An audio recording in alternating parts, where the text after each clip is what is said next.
Sejauh ini saya pribadi ya, karena saya lagi-lagi saya mengenal Andri Yunus, saya agak ragu kalau ini masalah pribadi. Oke. Ragu ini penilaian pribadi ya tentu saja, karena kalau lihat dari intensitasnya Andri, dia memang lebih banyak mengurusi perkara-perkara publik. Ya. Bahkan terakhir ketika dia ada di Kontras, akan lebih banyak bersinggungan dengan isu-isu yang berhubungan sama TNI atau militer, gitu ya. Kalau Mas Tama melihat kasus yang kemarin ini, sejauh mana sih keterkaitan antara tindakan penyiraman air keras dengan kasus yang sedang didalami oleh Mas Andri Yunus ini? Apakah mungkin keterkaitannya sangat kuat atau bagaimana, Mas? Ya tentu ada banyak hal yang kita harus lihat ya dalam perkaranya kawan kita ini, Andri Yunus. Yang paling pertama kita harus lihat sebetulnya apa yang kemudian dia kerjakan dalam beberapa bulan terakhir. Ini kan hal-hal yang kemudian akan bisa melihat kira-kira apa sih yang menjadi penyebab. Apakah kemudian ada yang bilang soal pribadi, apakah soal pekerjaan, apakah soal yang lain. Tapi kalau saya sendiri meyakini, kalau saya lihat ya, karena saya juga terus terang kenal sama Andri Yunus. Udah kenal lama ya? Udah lama.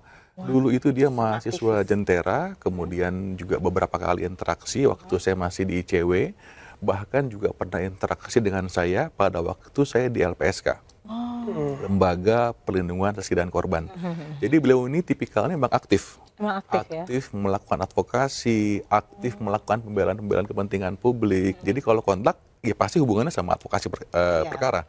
Yang tentu saja advokasi itu kan bukan suatu hal yang yang urusan sama pribadi, enggak. Jadi kepentingan publik kok. Bahkan sering juga misalnya dia mengantar korban tindak pidana atau saksi itu ke LPSK buat dapat perlindungan.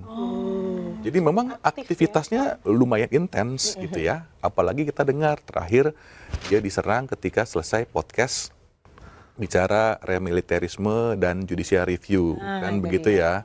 Jadi hal-hal yang kemudian ada tentu ini adalah fakta yang tidak boleh dikesampingkan. Ya, itu satu. Nah yang kedua, dalam hal pengungkapan perkara tentu saja kita juga harus mempercayakan kepada kepolisian. Apalagi teman-teman di kepolisian tadi Mas Fahmi dan Mbak Fitri itu udah komitmen ya, sudah akan menjalankan proses hukum dengan baik. Secara meskipun transparan. Tetap harus dikawal dan harus punya limit waktu. Karena kalau kemudian nggak punya limit waktu, maka tidak ada deadline, tidak ada progres, maka tentu harus ada langkah-langkah lainnya. Oke, jangan dibiarkan menguap. Jangan dibiarkan dia jalan begitu saja. Artinya harus ada deadline, harus ada yang memantau, harus ada yang aktif. Karena kalau lihat air keras, saya selalu ingat ini Mas Fahmi, kasusnya Mas Novel Baswedan. Betul. Mas Novel Baswedan itu seingat saya dia itu di bulan April 2017. Itu perkaranya itu diungkap itu 2020. Ya, baru ada vonis. Itu pun juga dengan advokasi yang cukup panjang tuh. 2018, 2019. Jadi memang harus ada yang mengawal. Meskipun juga kita harus catat. Mas Novel sendiri bilang, ini di tahun 2020 ya, saya ingat saya di bulan Juli ya, dia pernah di Twitter, nge-tweet ya. Dia pernah bilang, terima kasih karena pelaku utamanya tetap bersembunyi. Seingat saya pernah bilang begitu ya Mas Novel ya. Artinya begini, tantangan mengungkap perkara ini panjang banget. Dari mulai motif, kemudian peristiwa kejadiannya, proses hukumnya, sampai betul-betul menemukan pelaku yang sebenarnya. Jadi rangkaiannya panjang, jadi harus kita kawal sama-sama sebetulnya. Bahkan kasusnya Mas Novel Baswedan artinya belum menyentuh pelaku utamanya. Menurut Mas Novel.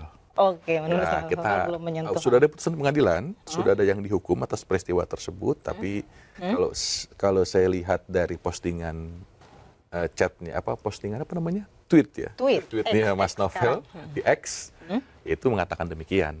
Oke, nah ini kan kalau kemarin kan kalau kita lihat banyak yang mengait-ngaitkan dengan isu yang sedang didalami soal remilitarisme ini. Mungkin Mas Tama bisa spill dikit. Apa itu remilitarisme dan kenapa hal ini dianggap sesuatu yang mungkin diduga kuat dinilai mengkhawatirkan atau mengancam dan lain sebagainya? Ya kalau pandangan saya sih kan secara terminologi ya. Iya. Remilitarisasi itu kan sebetulnya proses membangun kembali kekuatan itu yang menempatkan pasukan-pasukan militer atau memulihkan kemampuan militer di suatu wilayah gitu ya. Apakah kemudian akan kembali lagi ke dalam pos-pos jabatan sipil dan lain sebagainya, mungkin ke sana. Tapi lagi-lagi saya tidak berani berasumsi karena ini tema yang kemudian dibahas oleh teman-teman penggiat HAM. Ya. Karena kita juga harus lihat, memang kan juga beberapa putusan putusan MK soal kepolisian, kita juga harus ingat ya bahwa ada juga peringatan dari MK, pembatasan dari MK untuk perwira aktif mengisi jabatan-jabatan sipil. Iya. Apakah yang dimaksud sama dengan yang sedang diadvokasi? Tentu ini harus ada pembahasan lebih intens, harus ada pendalaman juga dari teman-teman kontras yang memang mengawal isu ini. Oke, nah kalau Mas Tama sendiri melihatnya kasus ini akan berujung seperti apa? Kan dulu juga Mas Tama pernah mengalami hal yang serupa tadi dan akhirnya kalau nggak salah sampai saat ini belum ada pelakunya ya? Ya. Nah, akankah ini bernasib sama? Tantangannya banyak sekali ya Fitri. Kalau misalnya perkara-perkara yang berhubungan sama penyerangan aktivis atau penggiat HAM, itu tantangannya banyak banget. Kan ini yang kemudian dalam tanda kutip yang diungkap itu bukan perkara biasa. Bahkan teman-teman di DPR juga sudah pernah bilang kan, ini serangan terhadap demokrasi. Bahkan Pak Menteri juga disampaikan ya, Pak Menko ya, Pak Prof. Yusril ya, ini serangan terhadap demokrasi. Jadi memang kalau lihat dari frasa yang digunakan, ini bukan perkara-perkara pada umumnya. Tentu ketika dia bukan perkara pada umumnya, dia akan menghadapi obstacle lain-lainnya. Nah ini yang kemudian juga terjadi, bukan cuma saya, tapi perkaranya Mas Novel yang sudah kita bahas. Karena hubungan sama air keras, kok saya tiba-tiba langsung ingat Mas Novel ya gitu ya. Kira-kira beres nggak sih perkaranya? Ya Mas Novel sendiri masih meragukan, meskipun sudah ada putusan pengadilan, sudah ada pelaku yang dihukum. Oke, berarti kecil kemungkinan bahwa ini adalah masalah pribadi, bisa dibilang kayak gitu nggak Mas? Sejauh ini, saya pribadi ya, karena saya lagi-lagi saya mengenal Andri Yunus, sejak dia masih mahasiswa di Jentera Law School, ingat saya dia, sama teman-temannya dengan grup-grupnya dia yang memang sebagian besar aktif. Saya agak ragu kalau ini masalah pribadi. Ragu, ini penilaian pribadi ya, tentu saja kita masih harus menunggu proses hukum. Kita harus hargai semua yang sedang bekerja, tapi saya sendiri ragu itu adalah urusan pribadi. Karena kalau lihat dari intensitasnya Andri, dia memang lebih banyak mengurusi perkara-perkara publik.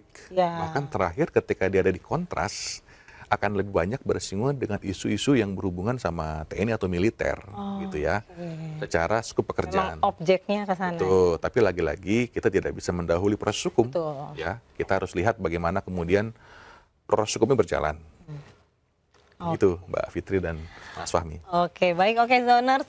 Sebelum kita lanjut lagi nih, pembahasan udah mulai seru ya. Tapi kita akan ada live report pantauan mudik dari Lingkar Gentong bersama rekan Indra. Halo rekan Indra. Nah, sudah standby nih. Halo, selamat sore Indra. Halo. Ya, halo Fitri. Oke, Indra langsung aja. Bagaimana nih kondisi arus lalu lintas di sana Indra saat ini? Ya, baik Fitri dan pemirsa Oke Zoners ya. Memang kalau dapat kami informasikan untuk update 5 hari jelang Hari Raya Idul Fitri 1447 Hijriah. Untuk tempat kami melaporkan secara langsung di jalur Lingkar Gentong Tasikmalaya Jawa Barat, ini masih terpantau cukup lengang sekali Fitri. Yang mana para pengendara ini mau roda 2, mau roda 4 maupun juga bis bisa melanjutkan kendaraannya dengan standar normal begitu ya. Tidak ada kemacetan maupun juga kepadatan. Dan kami memantau dari pagi hingga sampai saat ini masih terus lancar dari arah Bandung menuju Tasik, Garut, Ciamis dan lain sebagainya, maupun juga bisa ke Jawa di belakang saya, maupun juga arah sebaliknya menuju ke Bandung juga sama untuk terkait ramai lancar. Adapun kami melihat memang sudah ada kenaikan intensitas dari para pemudik yang melintasi jalur Lingkar Gentong. Tempat kami melaporkan ini ada plat B dan plat D, ini juga membuktikan bahwa memang para masyarakat sudah melakukan pergerakan lebih awal guna untuk menghindari kepadatan maupun juga kemacetan yang terjadi yang akan diprediksi 2 hari sebelum Lebaran, Fitri.